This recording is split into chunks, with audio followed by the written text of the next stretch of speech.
कि आचार्य भगवान कैसे तपस्वी हैं, कैसे मनस्वी हैं और कैसे सहनशील है वो रखता हूँ। एक दिन की बात है, एक स्थान पर विहार हुआ, हम लोग रात्रि विश्राम के लिए पहुंचे। हम तो लेट गए और आचार्य श्री लंबी देर तक सामायिक कर रहे थे। हम उस बात को समझ नहीं पाए, नींद बहुत आ रही थी, थक बहुत गए थे। आचार्य श्री बैठे तो बैठे, हम पीछे लगाई और लेट गए। हमने कहा भैया हमसे नहीं बन रही। अब 1:30 बजे मेरी जब नींद खुली तब भी गुरुजी उसी स्थान पर वैसे ही बैठे। मैंने कहा लगता क्या है ये गुरुजी अभी भी ऐसे ही बैठे हैं। गुरुजी का रहता तो है कि स्थान चेंज हो जाता है हल्का फुल्का। अब मैं उस बात को समझ नहीं पाया। सुबह आचार्य श्री क्या बात है, कुछ गलती हो गई क्या हम लोगों से, आपने रात्रि विश्राम नहीं किया।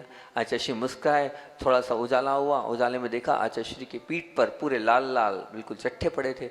और फिर मैंने पार्टी पे देखा तो बहुत सारी चीटियाँ ही चीटियाँ थी।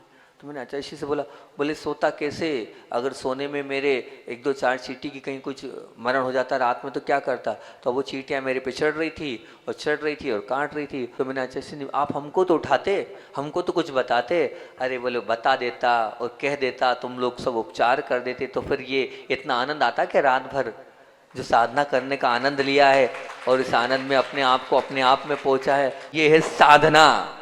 उस दिन आंख से आंसू आ गए उनकी पूरी पीठ को देख के कि क्या है आप, आपकी पूरी पीठ पीछे से छिल्ली हो गई, लाल लाल हो गई, वो चींटी काटे जा रही है और आप बड़े मुस्कुराते हुए उसको सहन कर रहे हो। ऐसी साधना जब होती है तब कहीं जाकर जो है ऐसे उत्कृष्ट संत बन पाते हैं।